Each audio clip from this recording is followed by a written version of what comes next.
Un bioma es un grupo de ecosistemas que comparte las mismas condiciones climáticas o geográficas. Hay diferentes tipos de biomas.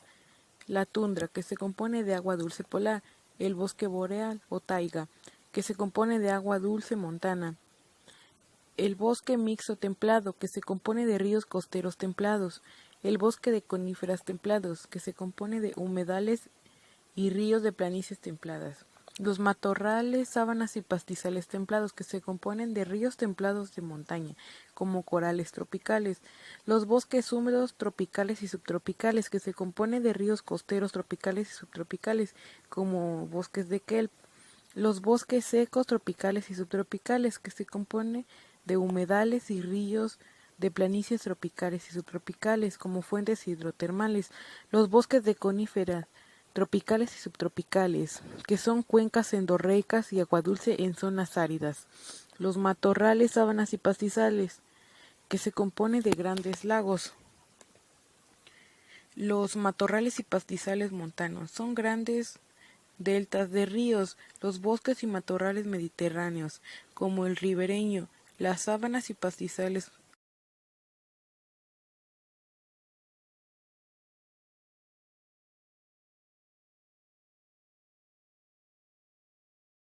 Son comunidades vegetales denominadas por arbustos de altura inferior a 4 metros. Son propias de climas secos y con lluvias escasas y son zonas frágiles que favorecen a la desertificación. La composición de estas especies va cambiando de acuerdo a la región en que se encuentre. Estos matorrales principalmente habitan en el norte del país, que son los estados de, por ejemplo, Sonora, Chihuahua, Zacatecas, Durango, Baja California Sur.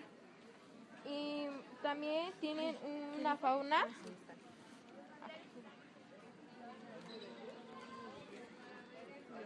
habitan animales que los usan como refugios o así.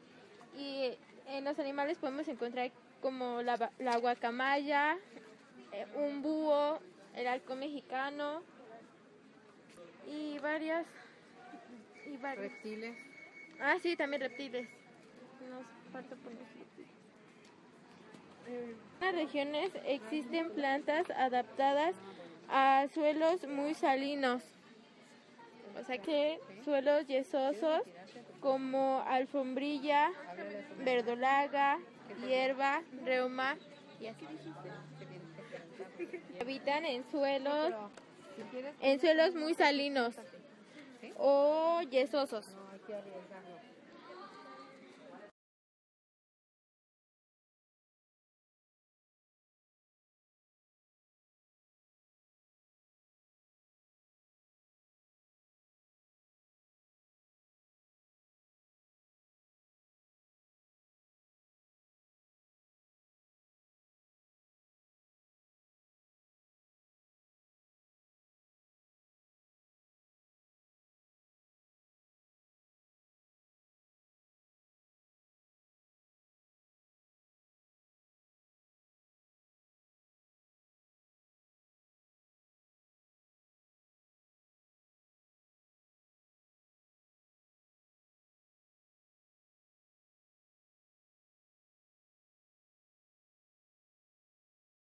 Es una comunidad dominada por árboles altos, mayormente pinos y encinos, acompañados por otras especies que habitan en zonas montañosas.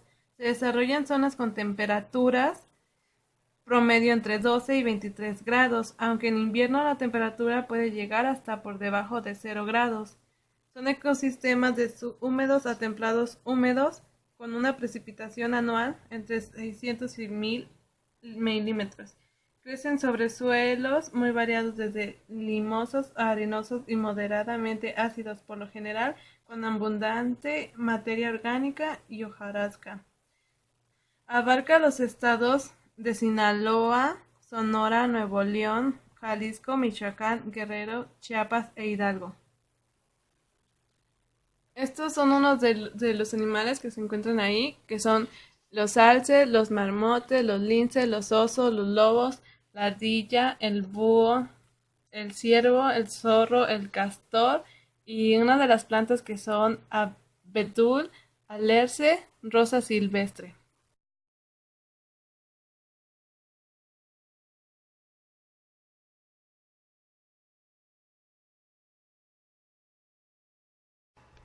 Bosque nublado. Es un bosque de montaña caracterizado por una humedad aproximada del 100% durante todo el año.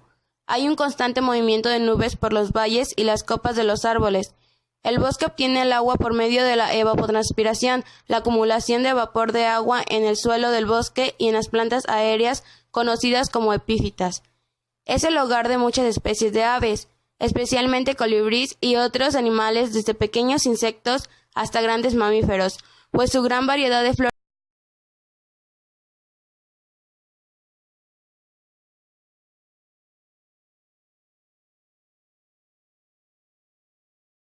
La selva seca se desarrolla en lugares calurosos donde el clima es subhúmedo o semiseco. El 11.9% del territorio mexicano está cubierto por esta selva, que va desde la costa del Pacífico, desde Sinaloa hasta Chiapas. Algunos árboles de esta selva son los copales y el colorín. Entre los mamíferos encontramos al armadillo y el mapache. Las aves características de esta selva es la guacamaya verde, varias cotorras y pericos. Y entre los reptiles encontramos la iguana negra, algunas culebras.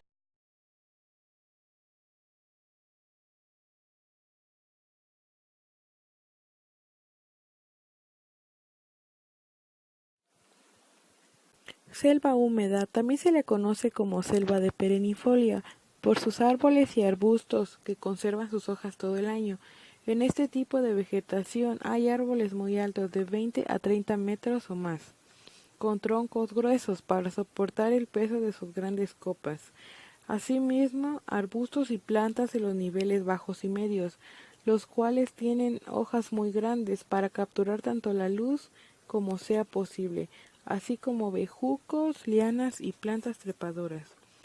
En la selva húmeda de México crecen 442 especies de orquídeas que son endémicas. Asimismo, son originarios de la selva húmeda el cacao, que da origen al chocolate, y el árbol de chico zapote, en donde se obtiene el chicle.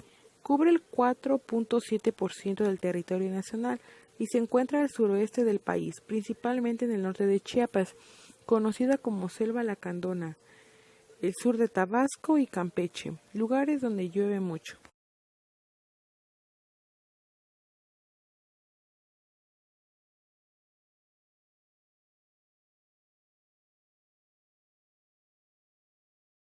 Los pastizales. Predominan los pastos con pocos árboles y arbustos. Se distribuyen en zonas semiáridas de clima fresco. Las temperaturas a medias anuales oscilan entre 12 y 20 grados centígrados, con precipitación media anual entre 300 y 600 milímetros. Se encuentran en laderas de cerros y en fondo de valles con suelos moderadamente profundos, fértiles y medianamente ricos en materia orgánica. En zonas con declive y sin suficiente protección se erosiona con facilidad. Algunos tipos especiales se localizan en suelos con gran abundancia de yeso. Los pastizales se localizan en Sonora, Chihuahua, Sinaloa, Durango y Zacatecas.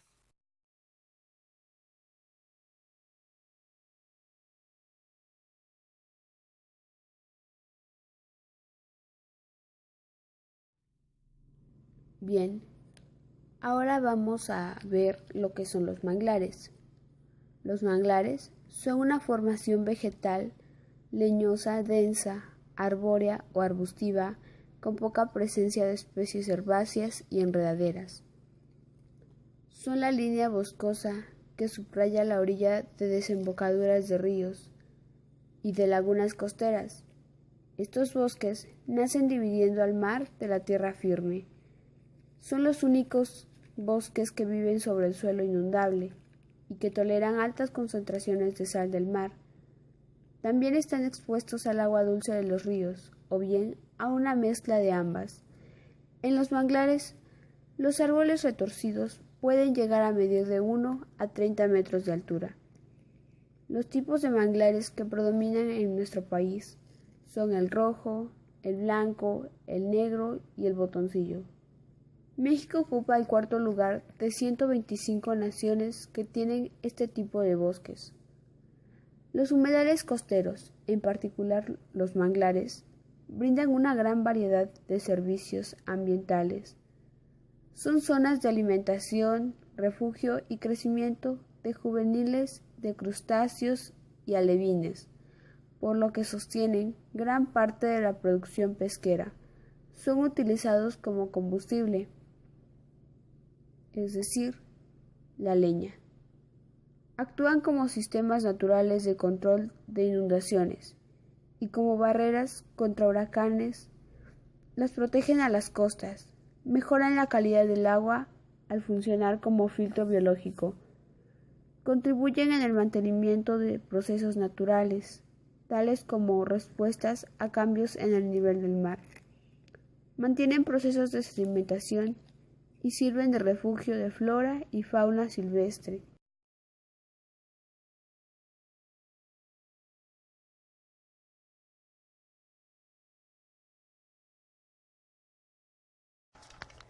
Un cuerpo de agua es una masa o extensión de agua como un lago, mar u océano, que cubre parte de la Tierra u otro planeta.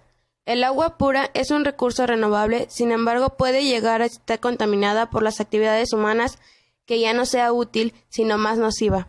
Tipos de cuerpos de agua: arroyo, bahía, canal, charcas, charco, cuenca hidrográfica, desembocadura, embalse, estanque, estero, estrecho, estuario, golfo, glaciar, lago, laguna, océano, mar, pantano, río, etc.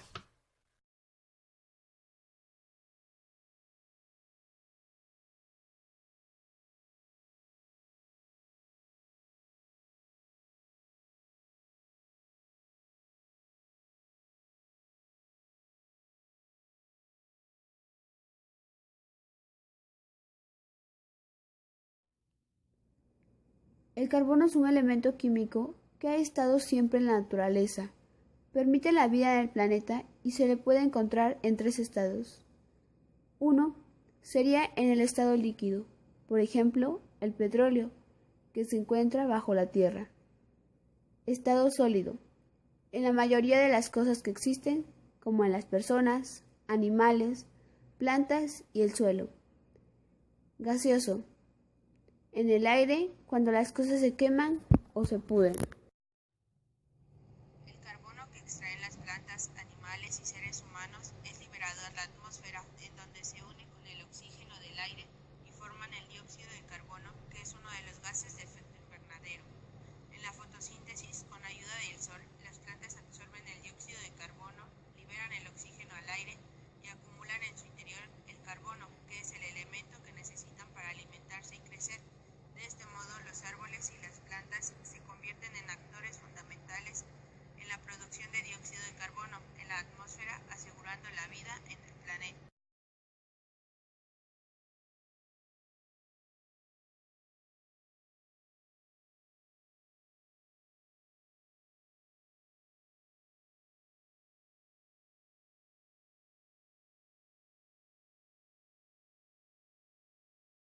El nitrógeno, al igual que el carbono, es un elemento básico de la vida y está presente en determinadas reacciones químicas e intercambios entre la atmósfera, suelos y seres vivos, que se realizan en la naturaleza de forma cíclica. Intervienen fundamentalmente en este ciclo los vegetales y las bacterias fijadoras del nitrógeno. En ese proceso, el nitrógeno es incorporado al suelo, que será absorbido por los organismos vivos antes de regresar de nuevo a la atmósfera. Este ciclo posee 4 fases distintas. La primera es amonificación, que es la degradación secuencial de compuestos orgánicos nitrogenosos, como por ejemplo los aminoácidos y la liberación de amonía. La segunda es la nitrificación, que es la oxidación de amonía a nitrito y luego a nitrato, una forma nutricional de nitrógeno que puede ser asimilada por las plantas. La 3 es denitrificación, que es la reducción de nitrato no utilizado por las plantas a nitrógeno gaseoso. La cuarta es fijación de nitrógeno, que es la combinación de combinación química de nitrógeno libre con otros elementos para formar nitrógeno fijado. Un ejemplo del ciclo del nitrógeno es que los organismos autótrofos requieren típicamente un suministro de nitrógeno en forma de nitrato, mientras que los heterótrofos lo necesitan en forma de grupos amino y lo toman en sus alimentos formando parte de la composición de distintas biomoléculas. Los autótrofos reducen el nitrógeno oxidado que reciben como nitrato a grupos amino reducidos, que sería un proceso de asimilación. Y para volver a contar con nitrato hace falta que los descomponedores lo extraigan de la biomasa dejándolo en la forma reducida de ion amonio, proceso llamado amonificación, y que luego el amonio sea oxidado a nitrato, proceso llamado nitrificación. El ciclo se completa con los procesos de fijación de nitrógeno, que origina compuestos solubles a partir del nitrógeno gaseoso, y la desnitrificación, que es una forma de respiración anaerobia que devuelve el nitrógeno gaseoso a la atmósfera, completando el ciclo.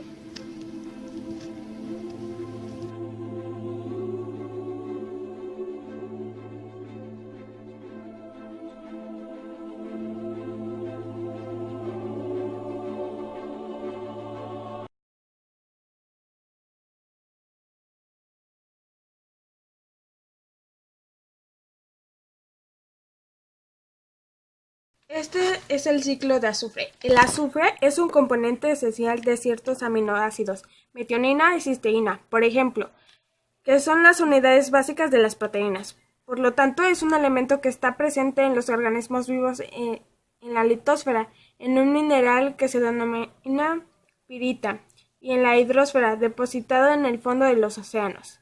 En el ecosistema, el azufre no se requiere en cantidades importantes, como el nitrógeno y el fósforo, pero el ciclo del azufre es clave en el patrón general de producción y descomposición. En esta pantalla les mostramos el ciclo de azufre. Las plantas absorben a través de su raíz el azufre del suelo en forma de sulfuro, lo integran a su metabolismo y producen aminoácidos como el azufre, metionina y cisteína. Después, los animales consumen las plantas introduciendo los aminoácidos a su organismo y empleándolo para la formación de proteínas. Al morir, las plantas o los animales, el azufre queda disponible para volver a ser empleado por las plantas. Después, en la atmósfera, el azufre está presente en forma de dióxido de azufre. Su presencia se debe a la erupción de volcanes, a industrias como las refinerías y fundadoras de cobres u otros metales, a la quema de combustibles fósiles y a los escapes de autos. Por otra parte, también pueden ser liberados a la atmósfera en forma de sulfuro de hidrógeno por la actividad de bacterias que habitan en ambientes aeronaves, como pueden ser las aguas termales. Por efecto de la lluvia ácida, el dióxido de azufre regresa a la Tierra en forma de ion sulfuro, siendo de esta manera asimilando por las plantas, y entonces el ciclo vuelve a comenzar. También llega a los mares, en donde es absorbido por los productores e incorporado al ciclo, debido a que el azufre es un elemento utilizado como fertilizante, así como para fabricar pólvora, aunando a que es desecho de diversos procesos industriales. Es considerado un elemento tóxico. En la atmósfera, los óxidos de azufre se combinan con el agua y dan lugar, junto con los óxidos de nitrógeno, a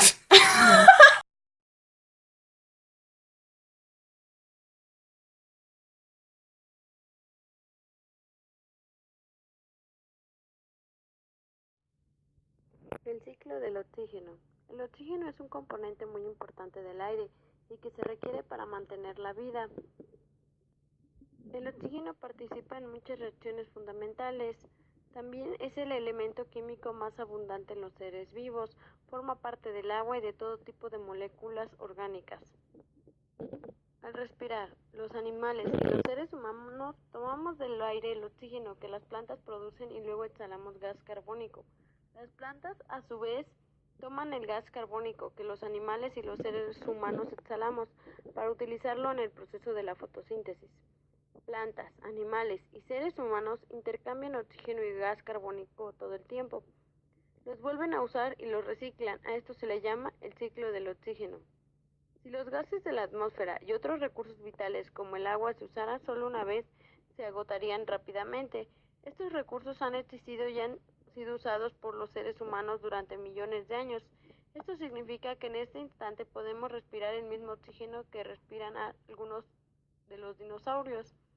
Los automóviles, muchas industrias, los incendios de los bosques y las quemas de basura producen enormes cantidades de gas carbónico y de sustancias tóxicas que contaminan la atmósfera.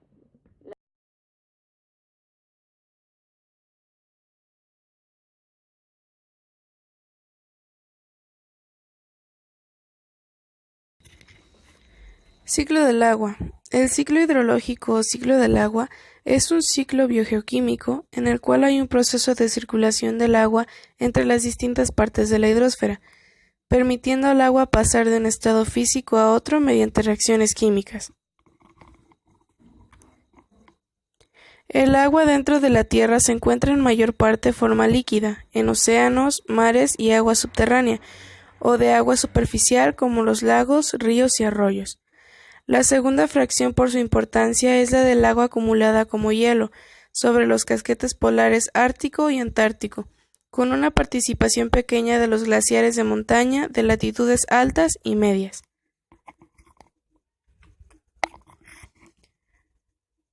Por último, una fracción menor está presente en la atmósfera en estado gaseoso como vapor o nubes. Esta fracción atmosférica es muy importante para el intercambio entre los comportamientos para la circulación del agua horizontal, de manera que se asegura un suministro permanente de agua a las regiones de la superficie continental alejadas de los depósitos principales. El agua de la hidrosfera procede de la desgasificación del manto, donde tiene una presencia significativa para los procesos del vulcanismo. Una parte del agua puede reincorporarse al manto con los sedimentos oceánicos que forman parte cuando estos acompañan a la litosfera en subducción.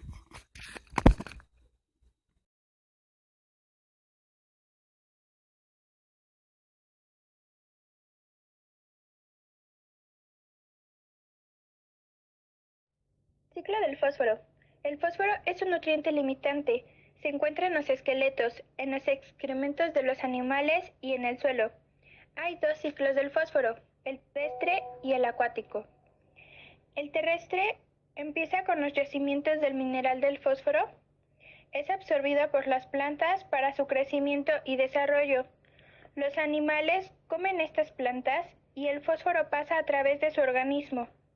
Es tirado en forma de excreción, regresando a la tierra y volviendo a empezar el ciclo. En la forma acuática es cuando las aves comen las algas que se encuentran flotando en el mar y pasa a través de su organismo. Es tirado al mar en forma de excreción. Este llega al sedimento. El sedimento es el fondo del mar.